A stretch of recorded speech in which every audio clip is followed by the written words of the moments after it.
बारिश का मौसम है। गांव में जोर से बारिश हो रही है। गलियां कीचड़ से भरी हैं और आसमान में काले बादल छाए हैं। फिर भी सुरेश अपने समोसों का ठेला तैयार करता है और गांव में निकल पड़ता है। अरे बारिश हो या तूफान, सुरेश का ठेला तो रुकेगा नहीं। चल आज भी गांव में समोसों की खुशबू फैलानी है। लोग भूखे तो नहीं रह सकते हैं ना। बारिश में भी गर्मा गर्म समोसे सबको पसंद आएंगे।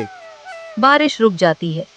कुछ लोग बाहर निकलते हैं और ठेले पर रुकते हैं। अरे सुरेश, ये समोसे तो गीले हो गए हैं।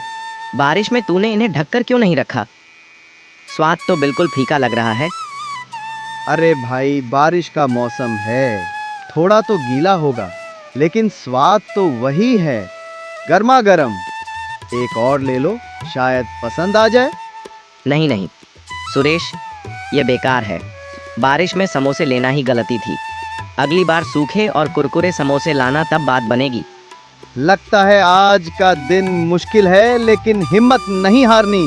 ठीक है भाई, कल और बेहतर समोसे लाऊंगा, जरूर आजमाना। सुरेश दिन भर मेहनत करता है लेकिन किसी को उसके समोसे पसंद नहीं आते। बारिश की वजह से समोसे कम बिकते हैं। वह थक कर और निराश होकर घर की ओर लौटता है। सुरेश गीला गीला घर लौटता है। उसका कपड़ा बारिश से भीगा हुआ है और चेहरा थकान और निराशा से भरा है। उसकी पत्नी राधा उसे देखकर चिंतित हो जाती है। अरे सुरेश, ये हालत क्या बना रखी है? फिर बारिश में भीगते हुए ठेला लगाने गए थे। चेहरा तो बता रहा है कि आज कुछ ठीक नहीं हुआ। समोसे बिके कि नहीं? हाँ राधा, क्या बताऊं, बारिश ने सारा खेल बिगाड़ दिया। लोग समोसे खरीद तो रहे थे, पर सब कह रहे थे कि गीले हो गए हैं, स्वाद बिगड़ गया। कुछ ही समोसे बिके। मैंने तो दिन भर गलियों में ठेला घुमाया, पर मौसम ने साथ नहीं दिया। ये तो परेशानी की बात है सुरेश। अगर रोज रोज ऐसा रहा तो हमारा क्या होगा? थैले का खर्चा, घर का खर्चा, सब कैसे चलेगा? कुछ और सोचना पड़ेगा, नहीं तो मुश्किल हो जाएगी। हाँ राधा, चिंता तो मुझे भी है, पर हार नहीं माननी। कल फिर कोशिश करेंगे। शायद मौसम सुधर जाए और लोग फिर से समोसे खाने आए। बस थोड़ा सब्र रखना होगा। सुरेश और राधा चुपचाप रात का खाना खाते हैं। कमरे में सन्नाटा है और दोनों के मन में चिंता की लकीरें हैं। अगले दिन सुबह होती है। बारिश अब हल्की हो चुकी है। सुरेश फिर से अपने समोसों का ठेला तैयार करता है और गांव की गलियों में निकल पड़ता है, लेकिन लोग उसके ठेले पर नहीं रुकते। लगता है कल की बात सबके दिमाग में अटक गई। लोग शायद सोच रहे हैं कि समोसे फिर से गीले होंगे। कोई ठेले पर आ ही नहीं रहा। अरे इतनी मेहनत से समोसे बनाए और अब कोई खाने वाला ही नहीं। वो एक चौराहे पर ठेला रोककर इंतजार करता है, लेकिन घंटों बीत जाते हैं और कोई ग्राहक नहीं आता। सुरेश का चेहरा उदास हो जाता है। क्या करूं अब? अगर ऐसे ही रहा तो ठेला चलाना मुश्किल हो जाएगा। तभी एक बूढ़ा व्यक्ति, जिसके कपड़े पुराने और फटे हुए हैं, धीरे धीरे ठेले के पास आता है। बेटा, एक समोसा दे दे, बहुत भूख लगी है, दिन भर से कुछ नहीं खाया। बाबा, आपके पास पैसे हैं? बेटा, मेरे पास तो एक पैसा भी नहीं है, बस सोचा शायद तू कुछ दे दे। कोई बात नहीं बाबा, भूखे को खाना देना पुण्य का काम है। ये लो, गर्मा गर्म समोसा खाओ और ताकत लाओ। बेटा, तेरा दिल तो सोने जैसा है, ये समोसा बहुत स्वादिष्ट है। भगवान तुझे हमेशा खुश रखे और तेरे ठेले पर बरकत दे।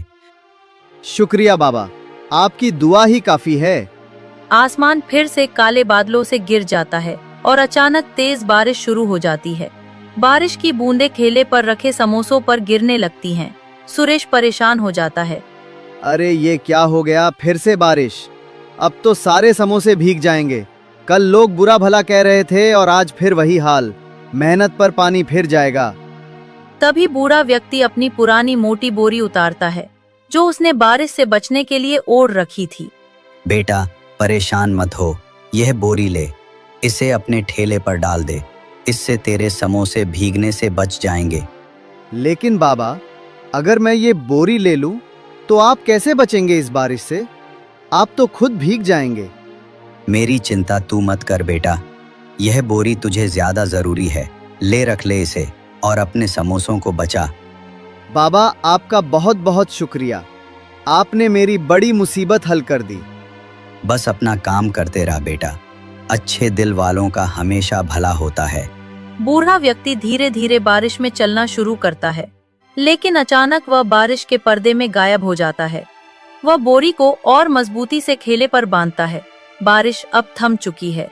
एक ग्राहक जो गांव का एक जाना माना व्यापारी है, ठेले के पास आता है। अरे सुरेश, तेरा ठेला तो आज भी यहीं है। मैंने सुना था कि कल तेरे समोसे गीले हो गए थे, लेकिन आज तो मौसम थोड़ा ठीक लग रहा है। चल 2 समोसे दे दे, भूख जोरों की लगी है।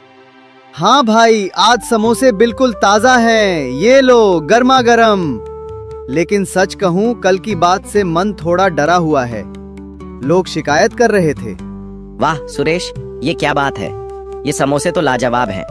ऐसा स्वाद तो मैंने पहले कभी नहीं चखा। ना ज्यादा तेल, ना गीले, बस एकदम कुरकुरे और मसालेदार। तूने तो आज कमाल कर दिया। सच में भाई, तुझे इतना पसंद आया? शुक्रिया। शायद आज का दिन अच्छा है। चल एक और समोसा ले। ये मुझ पर, अरे इतनी उदारता। ठीक है, एक और दे दे। लेकिन सच बताना सुरेश, तूने आज समोसों में क्या डाला? ये तो जादू जैसा स्वाद है। बस वही पुराना मसाला भाई। शायद आज मेहनत का फल मिल रहा है। ग्राहक समोसे खाकर चला जाता है और रास्ते में मिलने वालों से सुरेश के समोसों की तारीफ करता है। धीरे धीरे और लोग ठेले की ओर आने लगते हैं। एक के बाद एक ग्राहक समोसे खरीदते हैं और हर कोई स्वाद की तारीफ करता है। सुरेश, यह तो बात हो गई। कल तेरे समोसे गीले थे, लेकिन आज तो तूने बाजी मार ली। ये स्वाद तो भूलने वाला नहीं। मेरे पूरे परिवार को यह समोसे खिलाऊंगा। कितने बचे हैं? 4 और दे दे। अरे इतनी तारीफ, धन्यवाद भाई लोग। बस थोड़े ही समोसे बचे हैं, जल्दी ले लो। देखते देखते ठेले पर भीड़ लग जाती है। लोग एक दूसरे को बुलाने लगते हैं और कुछ ही देर में सुरेश के सारे समोसे बिक जाते हैं। वह थक गया है, लेकिन चेहरे पर संतुष्टि की मुस्कान है। आज तो कमाल हो गया। ना जाने उस बूढ़े बाबा की बोरी में क्या जादू है, लेकिन कुछ तो खास है। चल घर जाकर राधा को ये खुशखबरी सुनाता हूँ। वह ठेले को धक्का मारकर घर की ओर चल पड़ता है। मन में नई उम्मीद और उत्साह लिए सुरेश दिन भर की कमाई के साथ खुशी खुशी घर लौटता है। अरे सुरेश, आज तो तुम्हारा चेहरा चमक रहा है, जैसे कोई खजाना मिल गया हो। क्या बात है? लगता है ठेले पर आज कुछ खास हुआ। जल्दी बताओ, समोसे बिके कि नहीं? कितने बिके? राधा, आज तो कमाल हो गया। सारे समोसे बिक गए, एक भी नहीं बचा। लोग ठेले पर ऐसे टूट पड़े जैसे गांव में मेला लग गया हो। हर कोई तारीफ कर रहा था, कह रहे थे कि इतने स्वादिष्ट समोसे पहले कभी नहीं खाए। सच में सुरेश, ये तो बहुत अच्छी खबर है। लेकिन कल तो लोग शिकायत कर रहे थे कि समोसे गीले हैं, स्वाद बिगड़ गया। आज अचानक ये बदलाव कैसे हुआ? कुछ तो खास बात है, बताओ ना। हाँ राधा, मुझे भी समझ में नहीं आ रहा। आज एक बूढ़े बाबा आए थे, बहुत भूखे लग रहे थे। मैंने उन्हें मुफ्त में समोसा दे दिया। फिर उन्होंने मुझे एक बोरी दी ताकि बारिश में समोसे गीले ना हो। बस उस बोरी से समोसों को ढका और फिर लोग आने लगे। एक के बाद एक सब तारीफ करते गए।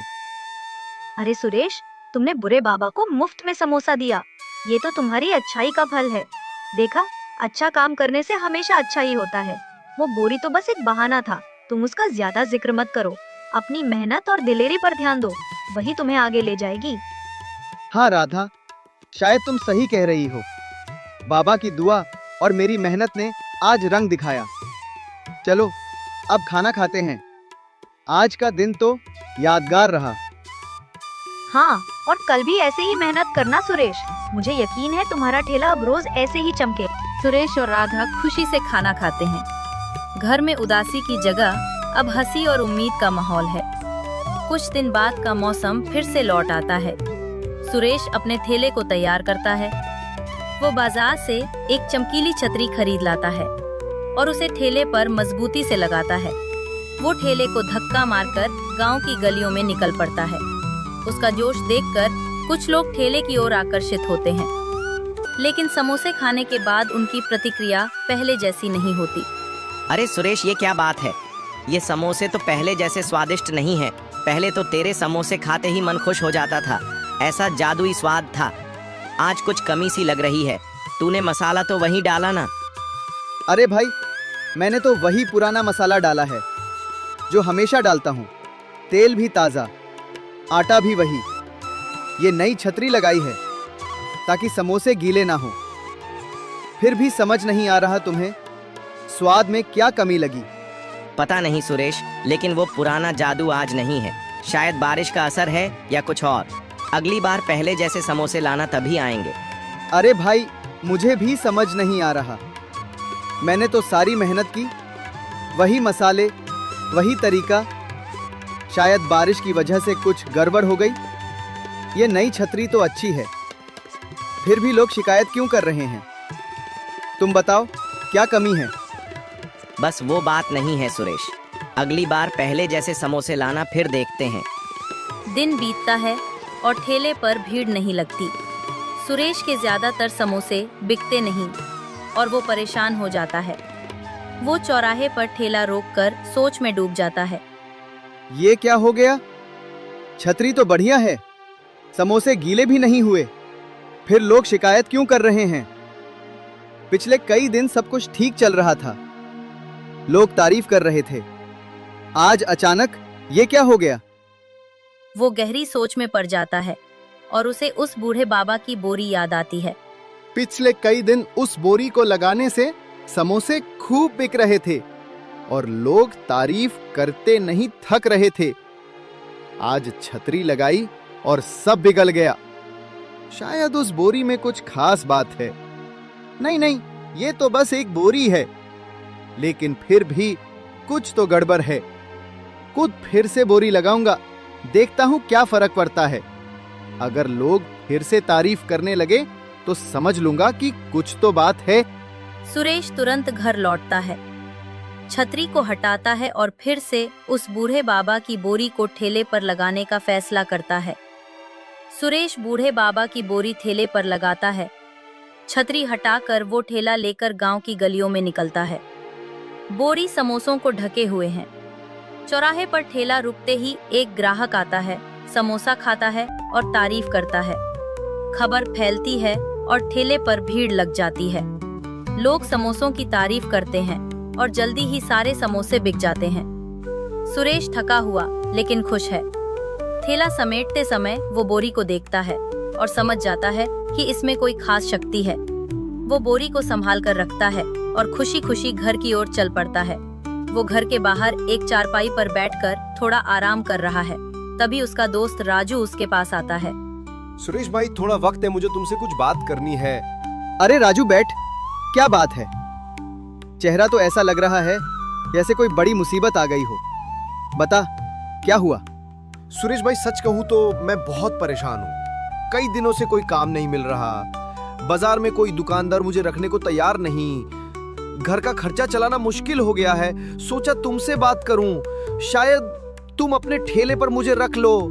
थोड़ा बहुत हाथ बटा दूंगा, कुछ काम कर लूंगा।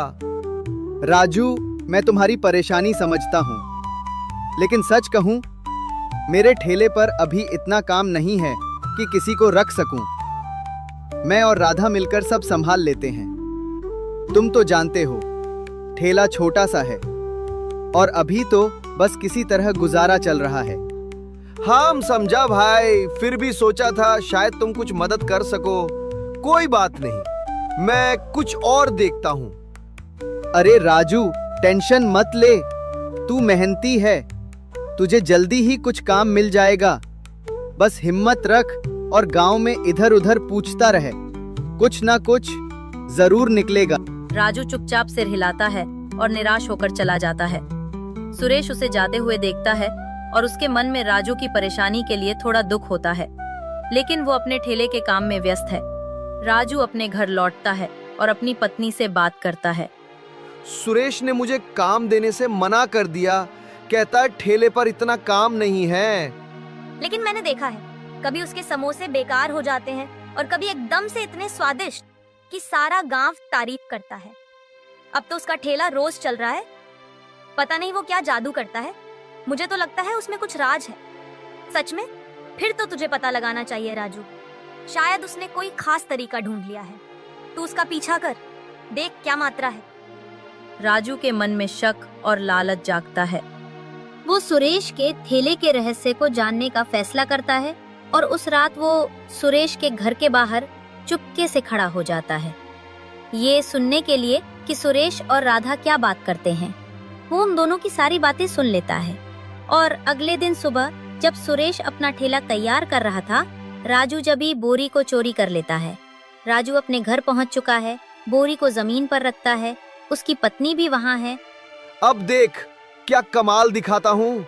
ये वही बोरी है जो सुरेश को अमीर बना रही है। बोरी बोरी आटा निकाल, बोरी बोरी सोना निकाल। अरे कैसी बोरी है ये? कुछ भी तो नहीं कर रही, एक पत्थर तक नहीं निकाल सकती, सोना तो दूर की बात। तभी बोरी से ढेर सारे पत्थर निकलते हैं और दोनों पर गिर जाते हैं। दोनों पत्थरों में दबे पड़े हैं। सुरेश को उसकी ईमानदारी और दयालुता का इनाम मिला, जबकि राजू को अपनी चोरी और लालच की सजा। ये कहानी हमें सिखाती है कि जो दूसरों की भलाई करता है, कुदरत खुद उसकी मदद करती है, और जो छल करता है उसका अंत हमेशा बुरा ही होता है।